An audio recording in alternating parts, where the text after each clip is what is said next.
क्या कैंसर है तुम्हें? तुम पहले थोड़ा दूर होके बात करो। एक बात बताओ, जब तुम्हें एक हफ्ता पहले ही पता चल गया था कि तुम्हें कैंसर है तो तुमने हमें क्यों नहीं बताया? साहब वो क्या है ना, मैंने मैडम को एक हफ्ते पहले ही बताया था और मैडम ने मुझे कहा तुम आती रहो, कोई चिंता की बात नहीं है। क्या डॉली, तुम्हें एक हफ्ता पहले से पता था कि इनको कैंसर है और तुमने मुझसे बात छुपाई?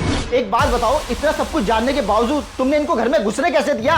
क्या मतलब राजीव, मैंने इनको घर में घुसने कैसे दे दिया? दीदी इतने सालों से हमारे घर का काम करते आई हैं और तुम वो दिन भूल गए जब हमारे बच्चे छोटे थे, दीदी ने ही उनको अच्छे से संभाला है। तुम ऐसे कह भी कैसे सकते हो? और राजीव, मुझे तो तुम्हारी सोच पे बड़ी शर्म आ रही है कि तुम इतने पढ़े लिखे होकर तुम ऐसे कैसे कह सकते हो कि दीदी को घर में क्यों तुमने घुसने दिया? हाँ तो इसमें बुरा मानने वाली क्या बात आ गई? मैं पढ़ा लिखा हूँ तभी तो मैं इस बात को बोल रहा हूँ। माना यार, ये हमारे बहुत सालों से काम कर रही हैं, लेकिन उसका हम इन्हें पैसा भी तो दे रहे हैं ना। अब तुम्हें पता है इनको कैंसर है, इनके बाल झड़ेंगे और हमारे यहाँ छोटे छोटे बच्चे भी तो है ना। साहब ऐसा मत बोलो, एक तो मैं इतनी बड़ी बीमारी से जूझ रही हूँ, मुझे आप लोगों के साथ की बहुत जरूरत है और अगर आपने मुझे नौकरी से निकाल दिया तो मैं कहाँ जाऊंगी और अपना इलाज भी कैसे कराऊंगी? साहब ये क्या मगरमच्छ के आंसू बहा रही हो? मुझे तुम्हारे से ना कोई हमदर्दी नहीं है, समझ गई तुम? मैं कैंसर से पीड़ित औरत को इस घर में नहीं रख सकता। और डॉली, एक बात तुम भी समझ लेना, ये मेरा फाइनल डिसीजन है, ये इस घर में दोबारा नजर नहीं आनी चाहिए, नहीं तो हम सबको भी बीमारी देके जाएंगी। साहब मेरी बात तो सुन लो। दीदी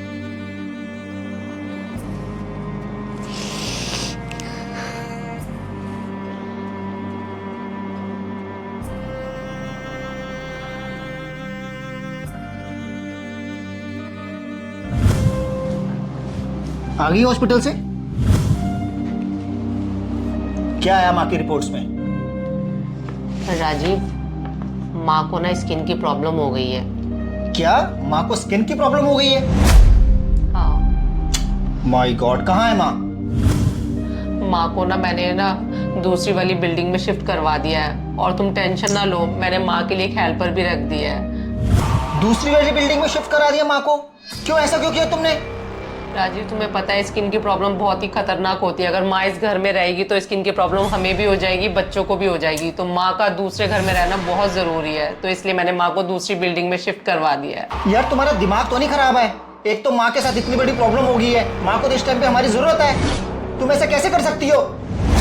तो राजीव, उनको प्रॉब्लम भी तो बहुत बड़ी हो गई है, हम लोगों को भी तो खतरा है उस प्रॉब्लम से।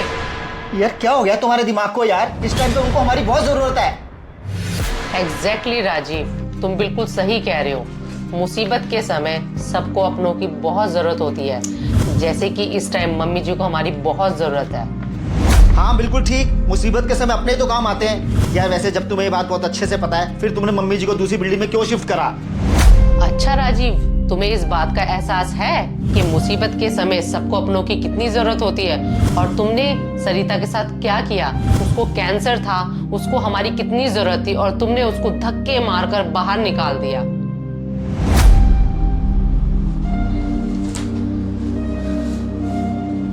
और राजीव, एक बात बताऊं, मुझे तुमसे बिल्कुल भी इस तरीके की उम्मीद नहीं थी। जो सुलूक तुमने सरिता के साथ किया, उस बेचारी को इस वक्त हमारी कितनी जरूरत थी, पर तुमने उसके साथ बहुत गलत किया। हाँ डॉली, तुम बिल्कुल ठीक कह रही हो, कितना स्वार्थी हो गया था मैं। सरिता इस समय कितनी बड़ी बीमारी से जूझ रही है, उसको हमारी सख्त जरूरत थी, लेकिन मैंने उसके साथ क्या किया? नहीं करना चाहिए था मुझे उसके साथ ऐसा। हालांकि मुझे बहुत अच्छे से पता है कि मुसीबत के समय में अपनों का साथ होना बहुत ज़रूरी होता है। मुझे सरिता से माफ़ी मांग लेनी चाहिए। राजीव, ये बहुत अच्छी बात है, तुमको अपनी गलती का एहसास हो गया है। और हाँ, एक बात और, मैंने तुमसे झूठ बोला था। मम्मी को मैंने कोई दूसरी बिल्डिंग में शिफ्ट नहीं किया। मम्मी की सेवा हम दोनों मिलके करेंगे और इसी घर में रह के करेंगे। मैं भी सरिता को फ़ोन करके आती हूँ।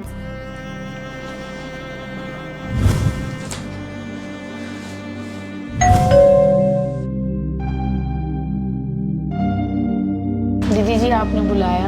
हाँ सरिता, और तबीयत कैसी है आपकी? बस ठीक चल रही है। आज मैंने नहीं आपको बुलाया, आज साहब ने आपको बुलाया। अंदर आओ। आओ सरिता।